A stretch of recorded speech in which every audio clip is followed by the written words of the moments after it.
মান্য গিবা বাকিয়ে নুসরাতের দিকে ঝুঁকে আসলো। টুটের নিচে পৃষ্ঠ দোপারটি কিরমির করে উঠল। কিছু পুরার গন্ধ পাচ্ছি মিসেস, আপনি পাচ্ছেন?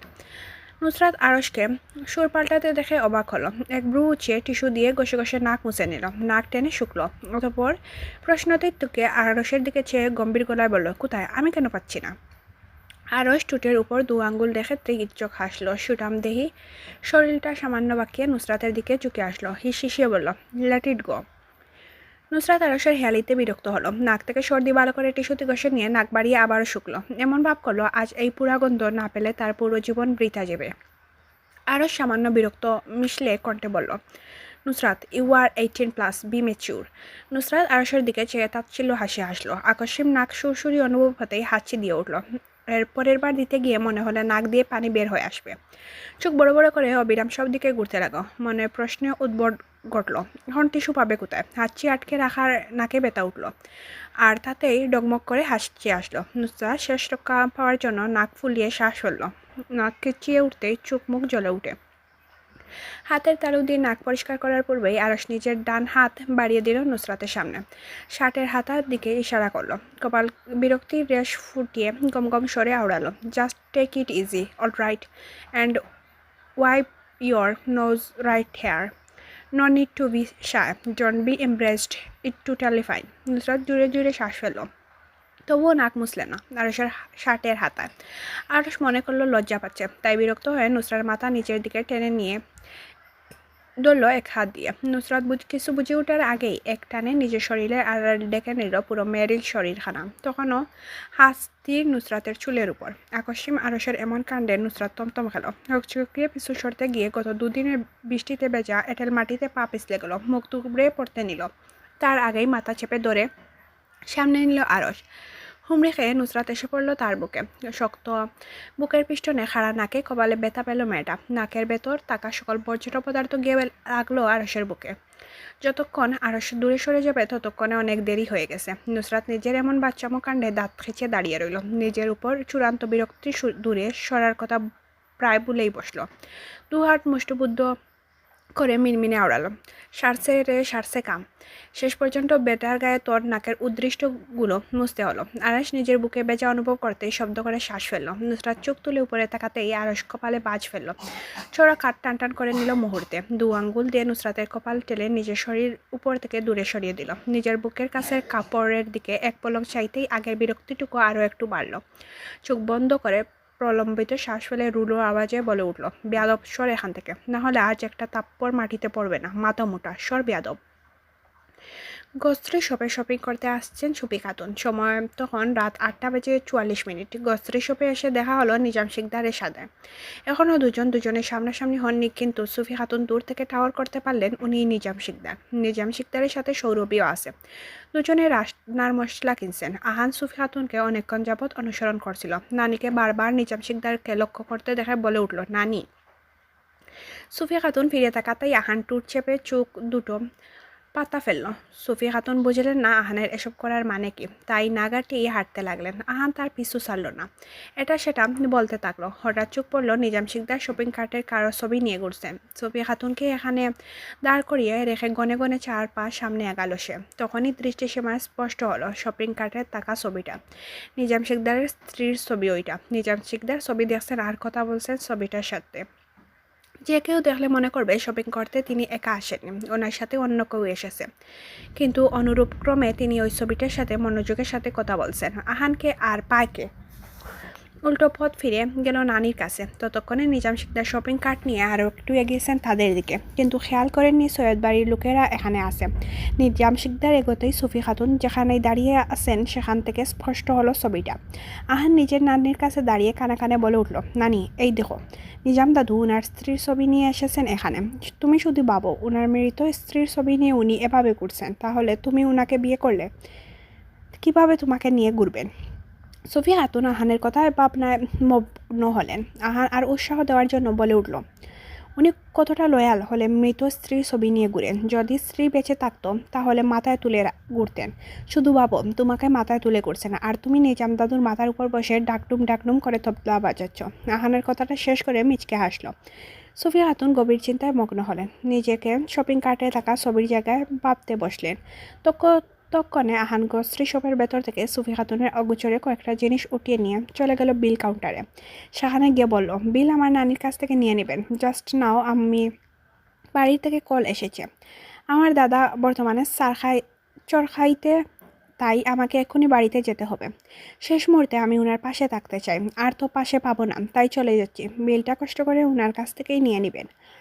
মন্টুকে উল্টো করে কাঠল গাছের সাথে বেঁধে রাখা, তাকে বাঁধা লোকগুলো নিচে দাঁড়ানো, সকলে বিরক্তির সাথে উপরে তাকিয়ে আছে। কোমরে এক হাত রেখে অন্য হাতে টর্চের লাইটের আলো সরাসরি মন্টুর চোখের দিকে তাক করে দেখাছে। নুসরাত চূড়ান্ত রেগে গিয়ে নিচ থেকে চিৎকার করে উঠল, ওই চুতিয়া, তোর এত উত্তেজনা আসে কোথা থেকে? যে দ্বিতীয় বিয়ে করিস? ইসরাত মেইন পয়েন্টের দিকে ইশারা করে বলে উঠল, ওখান থেকে আসে। ইরহাম নিজের মুখের মুখোশ টেনে টুনে ঠিক করে বলে, সাদলা মাদার সব কচি মেয়ে বিয়ে করে নিচ্ছে, আমি বিয়ে করব কি? আজ পর্যন্ত একটা মেয়ে পটাতে পারলাম না, আর শালা বাস্টার্ড মাত্র 17 বছর বয়সী মেয়ে বিয়ে করে নিল। ভাগ্য ভাগ্য ভাগ্য, মানুষের ভাগ্য দেখলেই মনে হয় ওদেরটা দিন দিন লুঙ্গির মতোই খুলছে, আর আমারটা দেখলে মনে হয় প্যান্টের চেইনের মতো আটকে গেছে।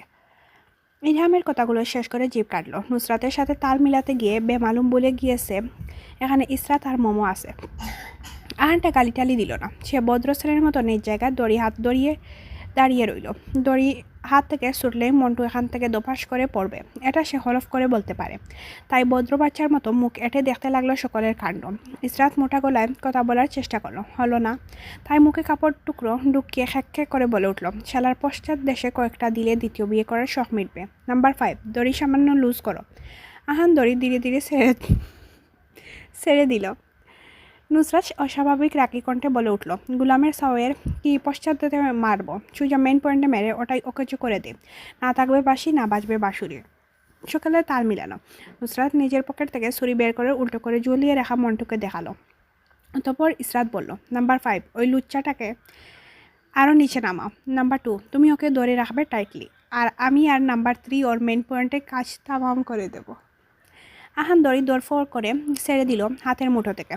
মন্টু মিয়া জানের বয়ে গলা ফাটিয়ে চিৎকার করে উঠলেন। চোখ বন্ধ করে নিজের শেষ মুহূর্তে অপেক্ষা করলেন, কখন সেই মুহূর্ত আসবে। মন্টু মিয়ার ইচ্ছে অনুযায়ী কিছুই হলো না। তার পূর্বই মোমো দড়ি টেনে ধরল। মোমোর মতো রুষ্টপুষ্ট একজন মানুষ দড়ি টানতে গিয়ে এক প্রকার ঝুলেই পড়ল। আহান এসে সাহায্য করতেই চোখ ঘুরালো মোমো নুসরাতের দিকে। কিরমিরিয়ে বলে উঠল, কিতা যে কইতাম, এই মাইলে নেওড়ার যে ওজন, আর হেডাটার সাথে আমার বিয়ে দিতে চাইছিল। ওই আকারে গয়ে ইকারে গি, বুঝে নে শালি বেয়াদব। নুসরাত এমনি হাসতে হাসতে কাদামাটিতে এক প্রকার শুয়ে পড়ল, কোনো ঘৃণা ছাড়া। সাদা ফর্মাল প্যান্ট গোড়াগড়ি খেলো কাদা। কণ্ঠে কোনো দ্বিধা না রেখে বলে উঠল, নাম্বার 4, ধর তো এই মাদার এর বিয়ে হয়ে গেছে। বিয়ের দিন যদি তোর সাথে ইটিস করতো, তাহলে এরপরের দিন তোর লাশ আমরা খুঁজে পেতাম। ভালো হয়েছে তোর ওই ফুতের সাথে বিয়ে দেই নাই। নুসরাত গালি দিতে দিতে আকস্মিক থেমে গেল। দুহাত গালে রেখে তবা কাটলো। বিড়বিড় করে বলল, আল্লাহ মাফ করো মাফ করো। মাথার চুটকে গালি দিতে গিয়ে নিজের মুখ খারাপ করে ফেলেছি। হায় আল্লাহ, কতদিন না জানি নাপাক থাকে আমার এই পবিত্র মুখখানা। মন্টু মিয়ার মৃত্যুর বয়ে মন শঙ্কিত হলো। আরেকটা বিয়ের করার শখ ছিল মনে। এবারের মতো বেঁচে ফিরলে সেই শখ জীবনেও পূরণ করবেন না। আজকের মতো আল্লাহ যেন তাকে রক্ষা করে। মন্টু মিয়া মনে মনে করা আজহারি হয়তো কবুল হলো। এর ঠিক 2 মিনিট পর টর্চের আলো এসে পড়ল নুসরাত যেখানে দাঁড়িয়ে সেখানে। দূর হতে গম্ভীর পুরুষালী সুরে আওয়াজ ভেসে এলো, কে ওখানে? আহান মুহূর্তে লাগলো না গলা চিনতে। এরকম করে শুধু জাইন বাইয়েই কথা বলে। হাতে দড়ি ফুস করে ছেড়ে দিয়ে নিজের যান হাতে নিয়ে সোসাইটি থেকে বের হওয়ার রাস্তা বাগলো। মোমোকে এক হাতে টেনে নিয়ে যেতে বলল না। সেদিকে মোকে টেনে নিয়ে যেতে যেতে চিৎকার করে বলে উঠল, বাগো আপ্পি বাগো, বড় ভাইয়া আর ছোটো ভাইয়া আসছে। ইসরাতের চোখ দুটো রসগোল্লার ন্যায় বড় বড় হয়ে গেল। এর মধ্যে দুপ করে গাছের মাথা থেকে উল্টে পড়লেন মন্টু মিয়া। মাটিতে পড়তেই উচ্চ শব্দে ককিয়ে উঠলেন। ইসরাত পালালো একদিকে, মোমো আহান পাশের সোসাইটির দিকে দৌড়েছে। সব কিছু ঠান্ডা হলে আসবে তারা। ইরহাম আর নুসরাত পালালো সামনের দিকে। দুটো যেতে যেতে ইসরাতকে ধাক্কা দিয়ে বাঁ দিকে পাঠালো। নুসরাত রাগান্বিত স্বরে হিসিয়ে বলল, বাঘ শালি, তোর হাড্ডি ভাঙ্গার ডাক্তার আজ আমাদের নাই হাড্ডি ভেঙে দে বাঘ। ইসরাতকে বাদিকে দৌড়াতে দেখে জাইন পিছু নিল তার। রগরগে গলায় আরশকে আদেশ দিল, আর ওই দুইটার পেছনে যাও। ইসরাতকে নিজের বেগে পেতে খুব একটা বেগ পোহাতে হলো না জাইনকে। দৌড়াতে থাকা ইসরাতের কাঁধের কাপড় এক হাতে চেপে ধরে অন্য হাতে উদর চেপে নিজের কাছে নিয়ে আসলো। ইসরাত ছটফট করতেই জাইন হুমকি সুরে বলল, আসার মেরে দেবো, চুপচাপ দাঁড়ান। ইসরাত ছটফট করা থেমে গেল। শ্বাস ফেলে নিজেকে স্বাভাবিক রাখার বৃতে চেষ্টা করলো। জাইন ধীরে ধীরে ইসরাতকে মাটিতে নামিয়ে নিয়ে কাঁধ হতে হাত সরিয়ে নিল। মুখ থেকে মুখোশ খুলতে খুলতে ইসরাতকে বলে উঠল, তারপরে গাল ফেলবো আপনার। এত রাতে এখানে কি করছিলেন? ইসরাতের মুখের মুখোশ খুলে দূরে ছুঁড়ে ফেললো জাইন। রাগের চোখ মুখ লাল হয়ে আছে। বৎস করে দেওয়ার মতো চাহনি ইসরাতের দিকে নিক্ষেপ করে ফিসফিসিয়ে বলে উঠল, ধরা পড়লে গণধুলাই খেতেন, এটা কি এই ছোটো মাথায় আসেনি? জাইন কথাটা শেষ করতেই ইসরাতের কপালে তর্জনী আঙ্গুল দিয়ে ধাক্কা দিল। ইসরাত কাছুমাছু ভঙ্গিতে চোখ তুলে একবার জাইনের পানে একবার তা আবার নিচে নামিয়ে নিল। ভদ্রমেয়ের মতো মুখ বানিয়ে চুপচাপ জাইনের ধমক শুনল, প্রতিবাদ করলো না। এর মধ্যে দূর থেকে কেউ একজন হাঁক ছুড়ে জিজ্ঞেস করলো, জাইন হাতের কাছে কাউকে পেল? জাইন ইসরাতের সামনে দাঁড়িয়ে ছোট্ট করে উত্তর করলো, জি না, সবাই পালিয়েছে। অতঃপর খেপাটে নয়ন ইসরাতের দিকে নিবিষ্ট করে বলে উঠল, আপনাকে আমি পরে দেখে নেবো, বাসায় যান এখন বেয়াদব। ইসরাত যখন যেতে নিল, জাইন হাত ধরে থামিয়ে দিল। কণ্ঠে কোনো প্রকার নমনীয়তা না এনে কঠোরতার সাথে শুধালো, এইসব উল্টাপাল্টা কাজ করতে আপনাকে কে উৎসাহ দিয়েছে? খবরদার বলবেন না ওই পাগল এসব করার বুদ্ধি দিয়েছে। ইসরাত কাচুমাচু করে বলল, জি ওরই বুদ্ধি, আমরা শুধু প্ল্যান মাফিক কাজ করেছি। জাইন টান হয়ে দাঁড়িয়ে দু হাত পকেটে ঢুকালো। ইসরাত শোনার মতো করে বলে উঠল, সবগুলোই বেয়াদব, একটাও ভালো হয়নি। রাত 11টা। সোসাইটির বেশিরভাগ বাসার ভেতর শোরগোল কমে গিয়েছে। এই রাতের বেলা শুকনো পাতার উপরে চলাচল করায় মর্মর শব্দ একটু বেশি হচ্ছে। নুসরাত আর ইরহাম প্রাণপণে দৌড়াতে খেয়াল করেনি নাসির মঞ্জিলের পেছনে জঙ্গলের দিকে চলে আসছে তারা। অনেক দিন যাবৎ এই জায়গা পরিষ্কার না হওয়ায় সেখানে এত গাছপালা জন্ম হয়েছে। মানুষ হাঁটার সামান্য পথটুকু ডেকে গিয়েছে সব কিছুর আড়ালে। দুজনের দৌড়ের গতি এতক্ষণে সামান্য কমে এসেছে।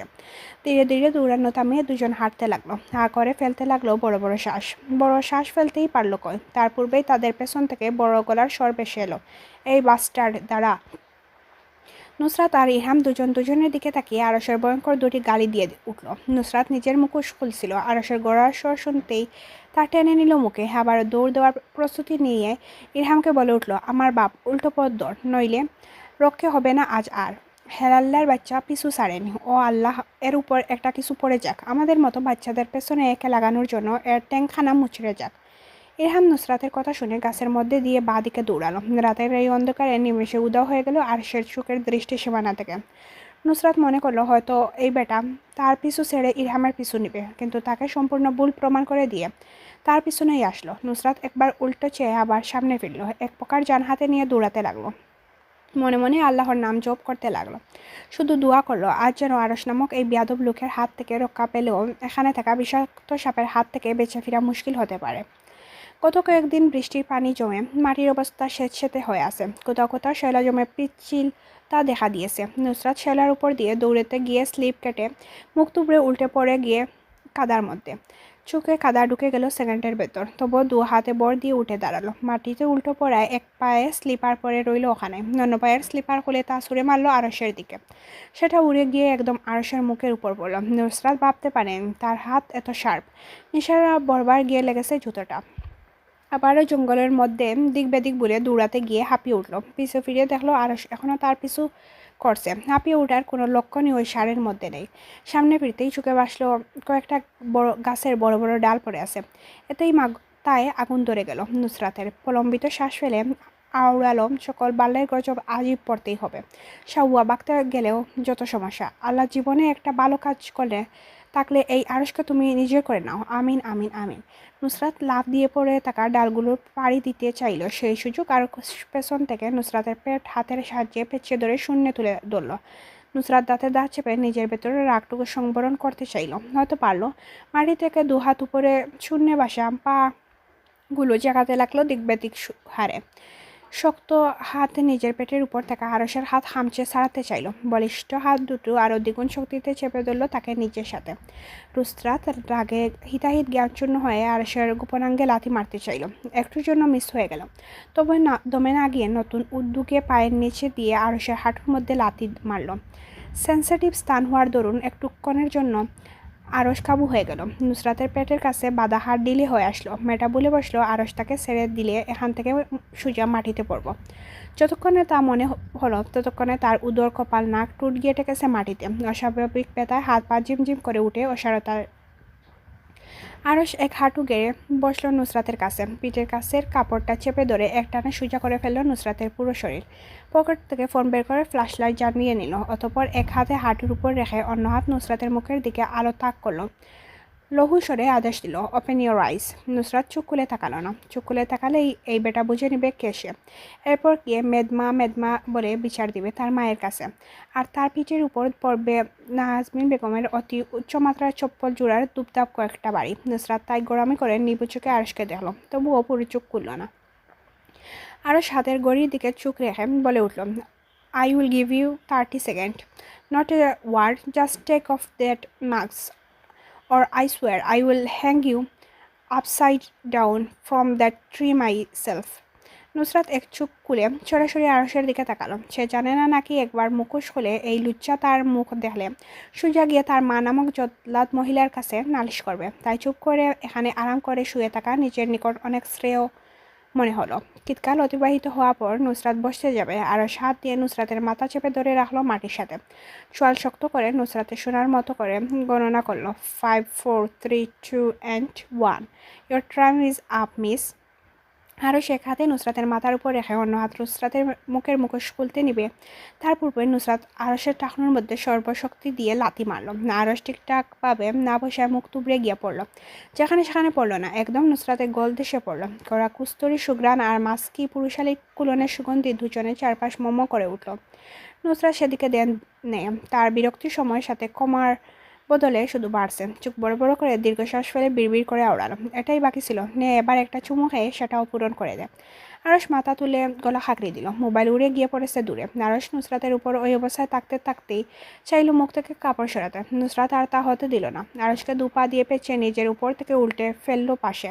আরশ নুসরাতের এক হাত চেপে ধরে কাবু করার চেষ্টা করতেই অন্য হাত দিয়ে পকেট হাতড়ে মাঝারি আকারে একটা ছুরি বের করলো নুসরাত। সময় বের না করেই তা চেপে ধরল আরশের গলার নরম ত্বকে। গলায় ছুরি চেপে ধরে নাক বন্ধ করে বলে উঠল, নেক্সট টাইম মিস্টার। আরশ চুপচাপ দেখল মাটিতে ছুঁয়ে। সামান্য আলস মেয়েলির শরীর অবয় দেখা গেল। আরশ মুখে বিরক্তি রেশ ফুটিয়ে তুলল। সে চাইলে এই মেয়েকে ধরতে পারবে, কিন্তু ধরল না। দেখতে চাইল কি করে এই মেয়ে। কার কাত করে চেয়ে রইল এক দৃষ্টিতে। নুসরাত হালকা আময় বুঝতে পারল আরশের তীক্ষ্ণ দৃষ্টি তার দিকে। উঠে দাঁড়িয়ে কাপড় ঝাড়তে বলে উঠল, এই ফিটফাট শরীর নিয়ে কি করবেন? সামান্য আমাকেই কাবু করতে পারলেন না। সে আমার পিছু নেওয়ার চেষ্টা করবেন না, না হলে এখানে মেরে লাশ ফেলে দেব। নুসরাতের কথা শেষ করে দৌড় দিল নাসির মঞ্জিলের পাশিরের দিকে। আরশ হাত থেকে মোবাইল দূরে ছিটকে পড়ে দূর থেকে আসা আলোর রশ্মি সামান্য দেখা গেল মেয়েটার অবয়ব। তার টপকে যখন অপাসে যাচ্ছিল তখন সামান্য গাড় কাত করে তার দিকেই তাকাচ্ছিল সে। মুখের মুখোশ খুলে ফেলায় পাশিরে থাকা সাদা বর্ণের লাইটের আলোয় নাকে পড়া সাদা পাথরের নজরিং জলজল করে উঠল। আরশ সেদিকে চোখ রেখে মাটি থেকে উঠে বসতে বিড়বিড় করলো, বেয়াদব।